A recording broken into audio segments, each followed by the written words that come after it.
ایک زمانے سے ہزاروں افراد عقیدت و محبت کے ہار ڈالتے ہوئے آ رہے ہیں۔ آج بھی آپ حضرات کی پیشانیاں اس بات کی غمازی کر رہی ہیں کہ اس بھری بزم میں رات کے اس آخری بلکہ رات کے اس بیچ کے وقت میں اس موضوع پر بلکہ اسی موضوع پر جس موضوع پر کلام ہو رہا ہے، جس موضوع پر نعتیں ہو رہی ہیں، جس موضوع پر نظمیں ہو رہی ہیں، جس موضوع پر منقبت پڑھے جا رہے ہیں، اسی موضوع پر لب کشائی کی جائے تو لیجئے وہ شاہ عرب و عجم جو ایک پھول ہی نہیں بلکہ ایسے گلستاں ہے کہ جس میں رنگا رنگ مہکتے پھول کی رانی ہے، جہاں کلیاں اپنی نزاکت پر مسکرا رہی ہوں کہ جس کا مالی کبھی چمکتے گلاب اور مہکتے چمپا کی طرف ہاتھ بڑھاتا ہے مگر جوہی کا حسن اس کی نظر کو بھا جاتا ہے، اسی تذبذب میں وہ کسی بھی پھول کو توڑ نہیں پاتا۔ ٹھیک یہی مثال آقائے مدنی تاجدار مدینہ سرور کائنات فخر موجودات ہادی سبل ساقی کوثر شافع محشر شفیع المذنبین رحمت للعالمین جناب حضرت محمد مصطفیٰ صلی اللہ علیہ وسلم کی سیرت طیبہ کو بیان کرنے والے شاعر کی ہے کہ جب وہ بیان کرنے پر آتا ہے، جب وہ پڑھنے پر آتا ہے تو حیران و ششدر ہو جاتا ہے۔ کسی نے کہا تھا لا یمکنی ثناؤ کما کان حقہ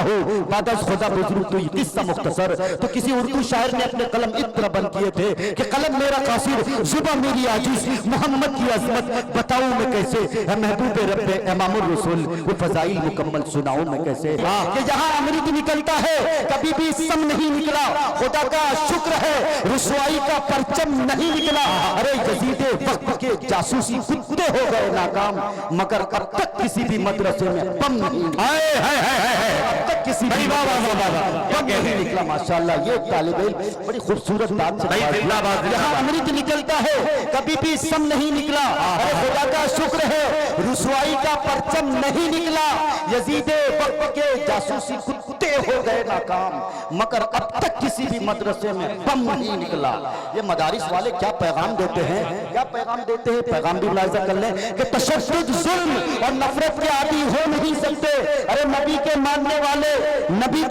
والے فسادی ہو نہیں سکتے، ہمارا دین تو انسانیت کا درس دیتا ہے، ہماری قوم میں آتنکوادی ہو نہیں سکتے، ہماری قوم میں آتنکوادی ہو نہیں سکتے۔ جا زندگی مدینے سے جھونکے ہوا کے لا، جا زندگی مدینے سے جھونکے ہوا کے لا، شاید حضور ہم سے خفا ہے منع کے لا، شاید حضور ہم سے خفا ہے منع کے لا، ٹکڑوں میں بٹ گئی ہے یہ امت رسول کی، بو بکر سے کچھ آئینے صدق و صفا کے لا، بو بکر سے کچھ آئینے صدق و صفا کے لا، اور دنیا بہت ہی تنگ مسلمان پہ ہو گئی۔ ابو قاسم بھائی اور تاجی بھائی آپ کے حوالے سے دنیا بہت ہی تنگ مسلمان پہ ہو گئی، فاروق کے زمانے کے نقشے اٹھا کے لا، فاروق کے زمانے کے نقشے اٹھا کے لا۔ اسد اعظمی صاحب مسکراتے ہوئے اچھے لگتے ہیں آپ، بڑا اچھا ماشاءاللہ، میں کوشش اور آپ نے بہت عمدہ پڑھا، آپ کے اس بہتر پڑھنے کو سلام ہے، یہ کلام آپ نے بہت پڑھے لیکن مجھے لگتا ہے جس خوبصورتی کے ساتھ آپ یہاں پڑھ دیے مجھے نہیں لگتا کہ شاید اتنے اچھے طریقے سے آپ کہیں پڑھے ہوں گے، جیسا کہ میری اپنی فکر کے مطابق کہ ٹکڑوں میں بٹ گئی ہے یہ امت رسول کی، بو بکر سے آئینے کچھ صدق و صفا کے لا، اور دنیا بہت ہی تنگ مسلمان پہ ہو گئی، فاروق کے زمانے کے نقشے اٹھا کے لا، اور یورپ میں مارا نہ پھر یہ گدائے علم، یورپ میں مارا نہ پھر یہ گدائے علم، دروازہ علی سے یہ خیرات جا کے لا، دروازہ علی سے یہ خیرات جا کے لا، اور گمراہ کر دیا ہے نظر کے فریب نے،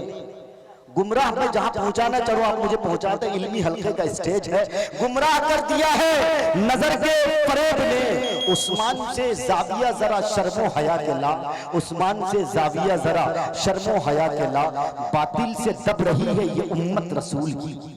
باطل سے دب رہی ہے یہ امت رسول کی، منظر ذرا حسین سے کچھ کربلا کے لا، منظر ذرا حسین سے کچھ کربلا کے لا، جا زندگی مدینے سے جھونکے ہوا کے لا، شاید حضور ہم سے خفا ہے منع کے لا۔